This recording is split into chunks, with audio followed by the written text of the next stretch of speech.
Today is Wednesday, June 25th, and this is the wake-up call from WUSF. I'm Sky LeBron. Today we take a visit to the Clearwater Marine Aquarium to hear some animals you probably wouldn't think are at an aquarium, and some really sweet events that are cheap and can make your night memorable. Before all that, though, let's hit the news headlines.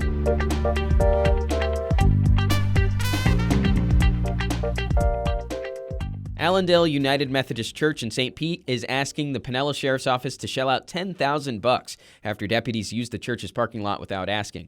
The church and its pastor, Andy Oliver, are known for their progressive political statements. Earlier this month, the Sheriff's Office used that parking lot as an operation base. Oliver says officers told him it wasn't an immigration-related operation, but he still wanted them gone. We serve people who are undocumented, Black and brown people, LGBTQ people, and the sheriff's office is not really a safe space for those groups. Oliver says he's not expecting the $10K to hit the church's bank account, but it was important that he sent a message, he says. A Dominican court could have a decision on suspended Tampa Bay Rays player Wander Franco this week. Prosecutors want a 5-year sentence for Franco for sexually abusing a girl who was 14 at the time. They want 10 years for her mother, who they say sexually trafficked her daughter. Judges say they'll have a decision on that Thursday. You know how yesterday we talked about defibrillators going to a bunch of Hillsborough County parks? Well, now Tampa police are getting in on that too. They released a plan to get every Tampa police patrol car hooked up with one. It stems from Officer Eric Book, who had a cardiac episode last year while he was on duty and had his life saved by an AED. It takes time for an ambulance to get to me, but if the officers didn't have it, I just wouldn't be here. The city council still needs to approve the plan. To me, the worst thing about it is having to say the word defibrillator 2 times in 1 week. I'm going to play a sound for you. If you know what it is, you get 10 premium, limited edition Sky LeBron Cool Points.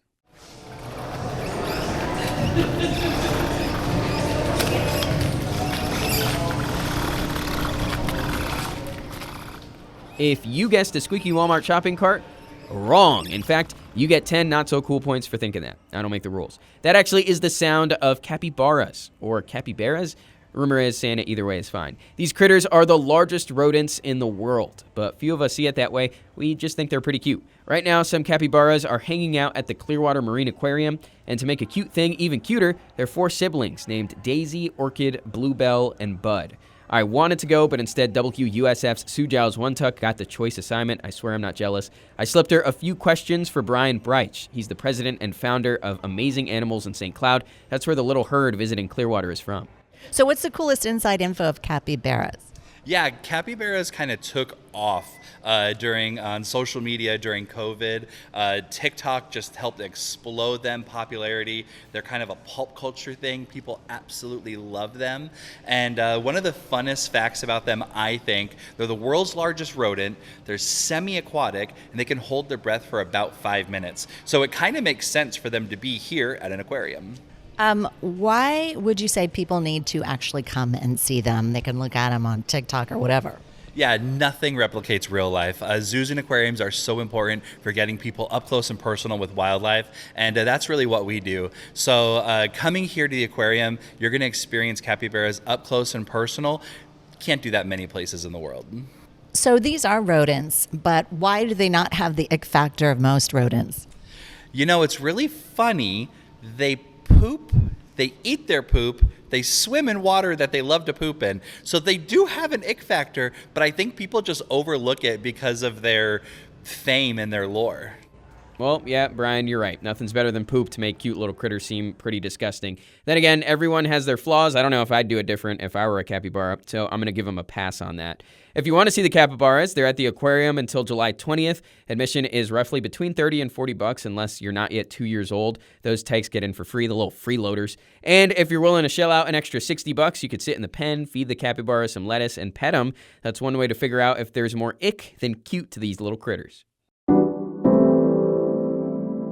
As for events going on tonight and through the rest of the week, this past Friday was the summer solstice, which is the longest day or shortest night of the entire year. So tonight, Water Street Tampa is holding its Sunset Series, Chasing the Solstice event, where you can have some fun making dream catchers or sun and moon catchers, get some mystical readings, do some journaling. All the Zen things you think might be there are probably there, and there's wine there too if nothing else is zenning you out.